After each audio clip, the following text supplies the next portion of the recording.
தமிழக வெற்றி கழகத்தின் வெற்றி தலைவரே, தர்மத்தாயின் தவ புதல்வரே, வருக வருக வருக.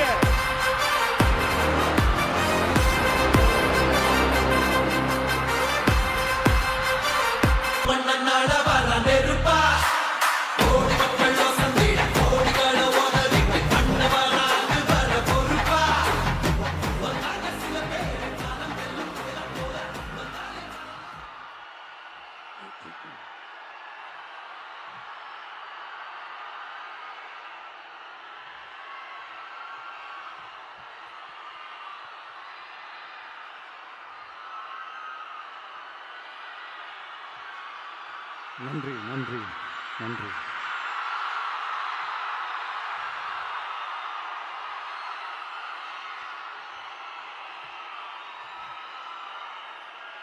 நான் போன மீட்டிங்கில் வேலூரில் பேசும்போது சொல்லியிருந்தேன், தமிழ்நாடு தான் விஜய், விஜய் தான் தமிழ்நாடு அப்படின்னு நான் சொல்லியிருந்தேன். அது ஏன் அப்படி சொன்னேன் அப்படின்னா, தமிழ்நாட்டு மக்களுடைய ஒரே பிரதிநிதியாக, உண்மையான ஒரு பிரதிநிதியாக நாம் மட்டும்தான் இருக்கிறோம் அப்படின்றதுக்காக தான் அப்படி நான் சொன்னேன். அப்புறம் அந்த தேர்தல் பற்றியும் நான் சொல்லியிருந்தேன். தமிழ்நாடு வர்சஸ் ஸ்டாலின் சார், அதாவது விஜய் வர்சஸ் ஸ்டாலின் சார், அதையும் நான் சொல்லியிருந்தேன். அப்புறம் இன்னொரு கேள்வியும் கேட்டிருந்தேன்.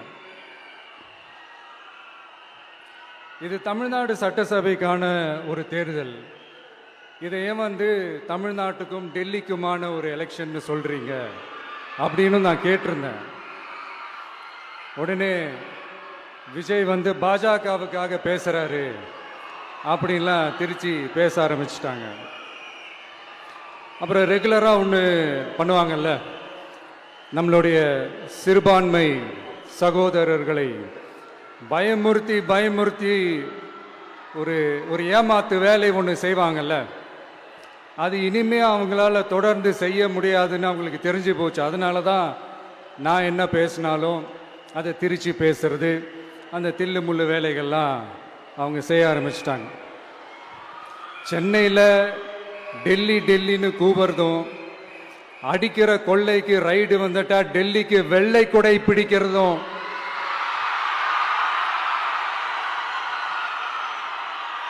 இதெல்லாம் யாருன்னு உங்களுக்கே நல்லா தெரியும். தமிழ்நாட்டை காப்பாத்துறது திமுக தான், தமிழ்நாட்டை பொழைக்க வைக்கிறது திமுக தான், இதெல்லாமே பண்றது திமுக தான், ஸ்டாலின் சார் தான். இதெல்லாம் ஒர்க் அவுட்டே ஆகாது பாஸ்.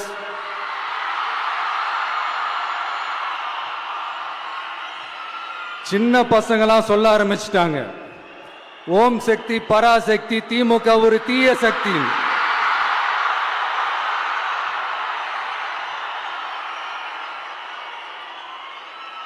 அதனால இந்த தமிழ்நாடு இன்னொன்று வேற ஒன்று சொல்றாங்க. அது என்னடானா, தமிழ்நாட்டு அணி டெல்லி அணியா. கிரிக்கெட்ல கூட தமிழ்நாட்டு அணியை டெல்லி அணியால தொட்டு கூட பார்க்க முடியாது.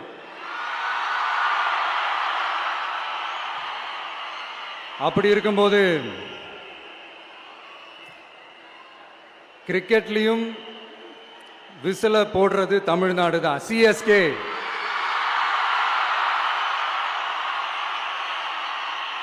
வரப்போற எலெக்ஷன்லயும் விசில போட போறது நம்ம டிவிக்கே தான்.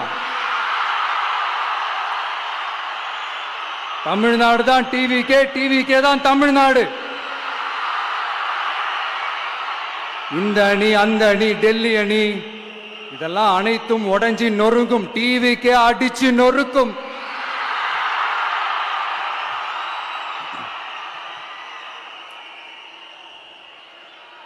எனக்கும் என்னுடைய மக்களுக்கும் நடுவுல வேற யாராலையும் உள்ள நுழையவே முடியாது.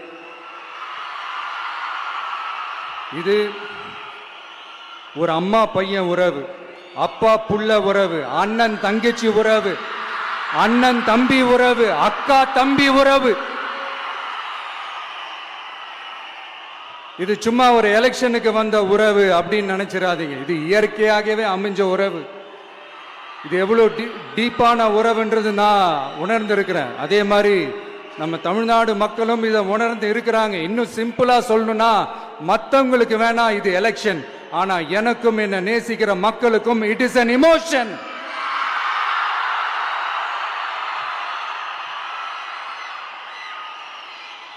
And it is not an ordinary emotion. It is a powerful oceanic emotion. இப்படி இருக்கும்போது வீட்டுக்கு வீடு விஜய், தமிழ்நாட்டுக்காக விஜய், வெற்றி பேரணியில் தமிழ்நாடு, இதெல்லாமே 100% இந்த எலெக்ஷன்ல அது ப்ரூவ் ஆகும்.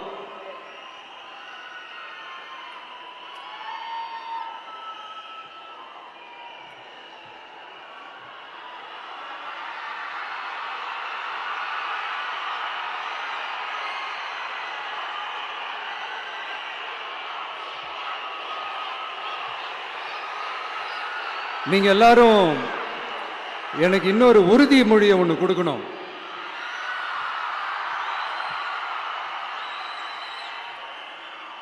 ஊழலற்ற உண்மையான சமூக நீதியை நிலைநாட்ட நம்ம ஆட்சியை அமைப்பீங்க தானே? உங்களை தான் கேட்கிறேன், நம்ம ஆட்சியை அமைப்பீங்க தானே?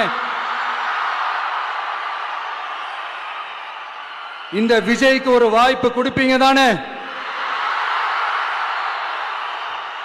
உண்மையிலேயே கொடுப்பீங்க தானே? இந்த விஜய நம்புறீங்க தானே? ஒவ்வொரு வீட்லயும் விசில் சத்தம் கேட்கும் தானே? அந்த விசில் சத்தம் ஒவ்வொரு பூத்லயும் புயலா ஒலிக்கும் தானே? Thank you, thank you, thank you.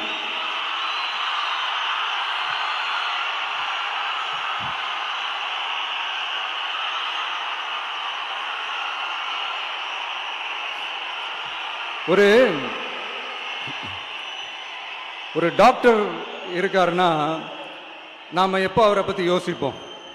இப்போ நமக்கு ஏதாவது உடம்பு சரியில்லை அப்படின்னா அவரை யோசிப்போம், அவர் ஞாபகம் வரும். அது மாதிரி நமக்கு ஏதாவது ஒரு பிரச்சனை அப்படின்னா ஒரு வக்கீலை தேடிப்போம், அவர் ஞாபகத்துக்கு வருவார். இது மனித இயல்பு. அந்தந்த பிரச்சனை வரும்போது நம்ம அவங்கவுங்கள தேடி போவோம். ஆனால் ஆன் அ டெய்லி பேசிஸ் நம்ம சும்மா சாப்பிடும் போது கூட நம்மளை அறியாமல் ஒருத்தவங்களை பற்றி நினைப்போம். நம்மளை அறியாமல் அவங்களுக்கு நாம் நன்றி சொல்லுவோம். அந்த மதிப்பிற்குரிய அந்த மனிதர்கள் வேற யாரும் இல்லை, விவசாயி, விவசாயி, விவசாயி.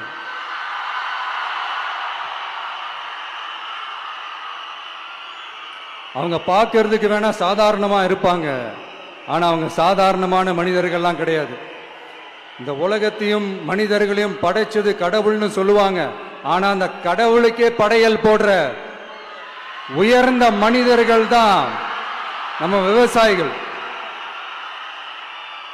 இந்த பூமியில உயிர் இருக்குது, இந்த பூமியில பூ பூக்கும், காய் காய்க்கும், பூத்து குலுங்கும்னு இந்த பூமியை அழகா காட்டி இந்த பூமியை சாமி ஆக்கிறதுல இயற்கையோட சேர்ந்து நம்ம விவசாயிகளுக்கும் ஒரு முக்கிய பங்கு ஒன்று இருக்கு.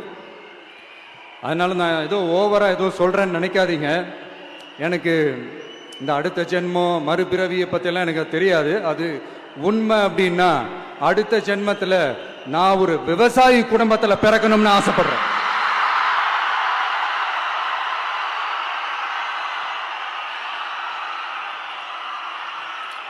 எனக்கு விவசாயத்தை பற்றி டீட்டெயில்டாக தெரியாது தான், நான் ஒத்துக்கிறேன்.